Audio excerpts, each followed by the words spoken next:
What are Raila Odinga's options? Should the NASA core principles or the One Kenya Alliance movement decide not to support his bid for the presidency in 2022? Can Raila Odinga win the presidency of the Republic of Kenya without the support of his NASA core principles? That's the question which most Kenyans are currently asking. Because we all know that in 2013, Raila Odinga contested under CORD coalition. Kalonzo and Moses Wetangula. In 2017, he contested under the banner of NASA. Kalonzo, Wetangula, then Mudavadi was also brought in the picture. He performed well. But what are his options should these guys decide not to support his bid?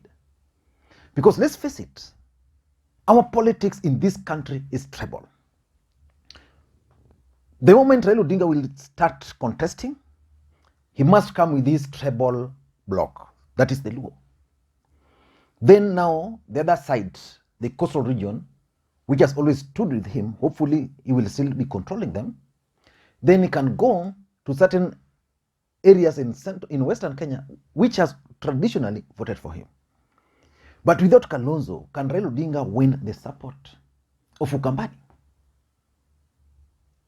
And if he can't win the support of Ukambani, for example, where should he get the votes, or where will he get the votes to fill the void?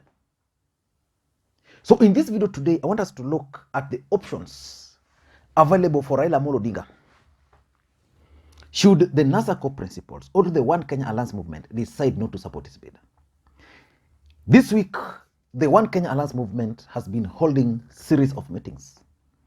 And the One Kenya Alliance movement can also not agree on the formula they're likely to use to choose their presidential candidate. It is also alleged that amongst them, there are those who are still very comfortable working with Raila Odinga.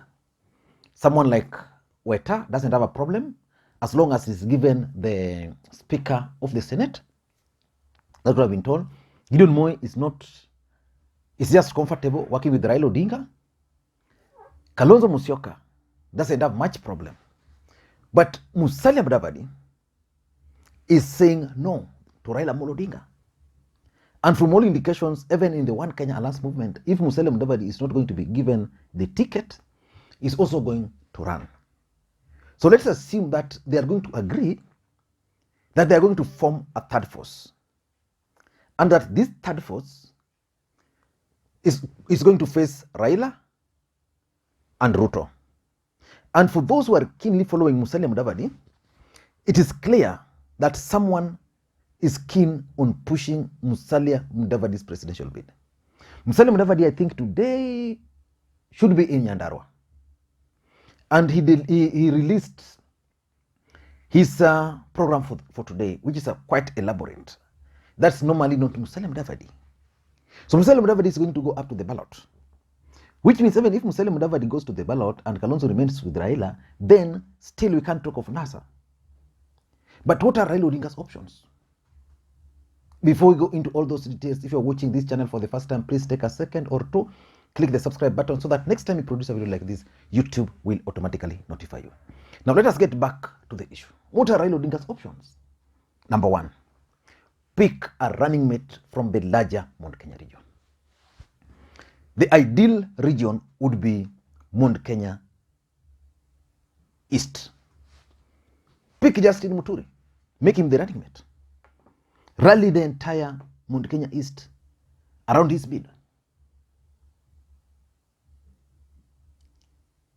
Get even Peter Munya from the Mount Kenya East. And because there's already a split between Mount Kenya East and West, East are likely to vote. So if he can win the support of Mount Kenya East, then with the support of President Uhuru Kenyatta, he can get 30 or 40% of the Kikuyu votes. Raila Odinga shall have covered the loss from Ukambani. That's simple. So that's the first option for him.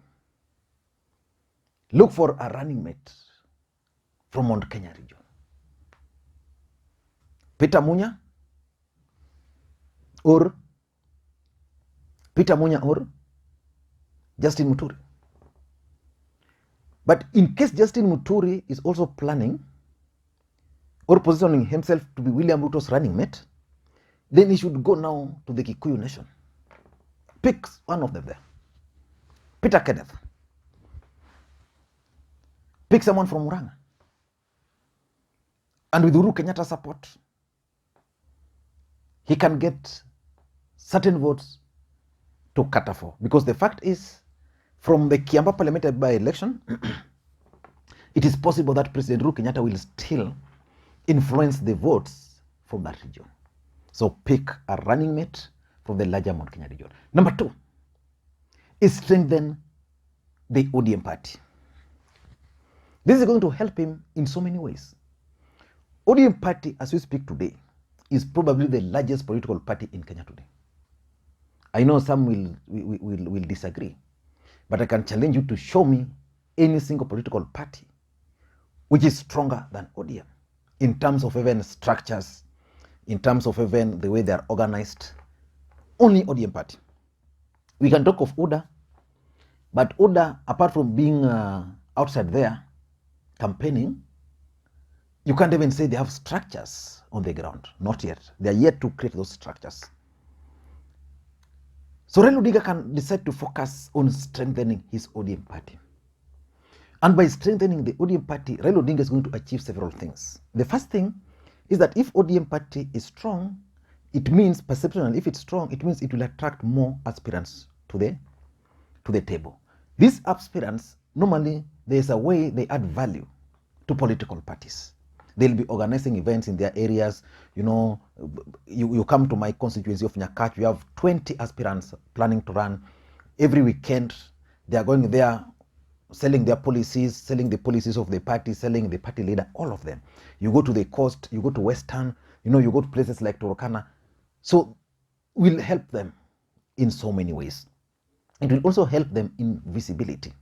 Because if you study ODM of late, you can see a lot of activities at the party level. People going there to acquire life membership. Yeah, and Raila Odinga has assured young people that this time around they are going to be given more preferences. So he must consolidate his ODM party so that nobody is going to frustrate him. Nobody is going to undermine him. Nobody is going, because with a strong ODM party, then he can pick another coalition. Let's say the Mount Kenya East are going to agree to form a party, then they can form a coalition with a strong ODM with, say, Justin Muturi's political party coming together will help him.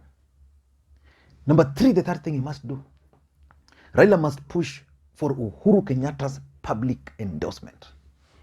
Uhuru Kenyatta must endorse Raila Amolo Odinga. And I've always maintained on this platform that if Uhuru Kenyatta is not going to endorse Raila Amolo Odinga for the presidency, then Raila Odinga should forget about running. The moment Uhuru Kenyatta is going to endorse Raila Odinga for the presidency, Raila Odinga's stronghold is going to be encouraged to get out and vote. The One Kenya Alliance is going to be demoralized because they are hoping on President Uhuru Kenyatta's support. In fact, the moment Uhuru will endorse Raila Amolo Odinga, I'm sure someone like Kalonzo Musyoka, even his people will advise him to join Raila Amolo Odinga so that he can be appointed again as the running mate. So he must seek for that public endorsement from President Uhuru Kenyatta. Number 4 is that he can decide that now One Kenya Alliance is going, and they know a third force, because if One Kenya Alliance can agree, and let's say agree on Mudavadi and Kalonzo, one of them, either of them becoming a presidential candidate with the support of Gideon Moi, then even the deep state might decide to support them. So then Raila Odinga must decide that the best thing for me is to try and split this One Kenya Alliance movement. And he can identify one of them who can be easily used, who is not very comfortable with that alliance, because all these politicians are looking at their interest. Gideon Moi would rather lose as the senator of Baringo, but join government. So we look at the best formation which can deliver the presidency.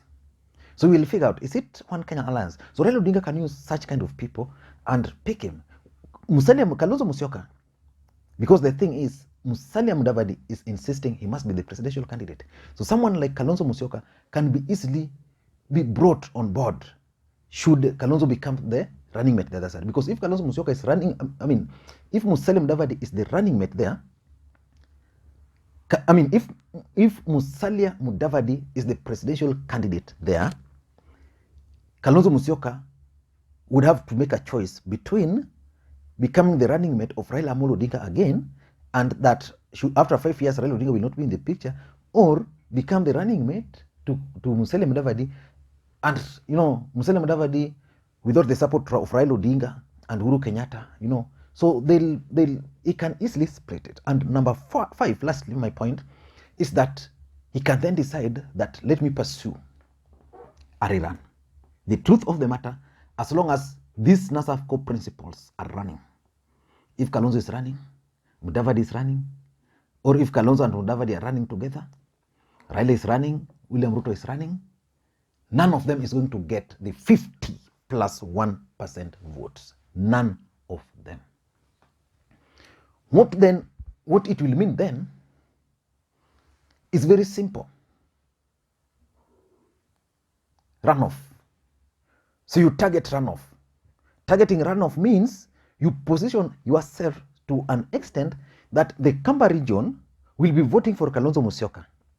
But if they're given an opportunity, second opportunity, they vote for you.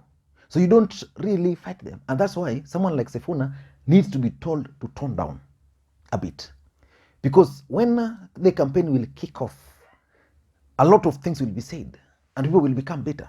And none of you are going to get the 50 plus 1 votes. So you'll need Kalonzo, you'll need Mudavadi. It will be like even that Musalia Mudavadi will be running in the hope that should we go to a runoff, then they have the choice between Ruto and Raila, then they can easily decide to go for Raila Odinga. So those, in my view, are the options available for Raila Odinga in case one Kenya alliance is not going to support him. I don't know what you think. I'm heading to a funeral somewhere in Kabondo. I'll pass your greetings to them. Thank you guys, and please may you have a good day. Bye-bye.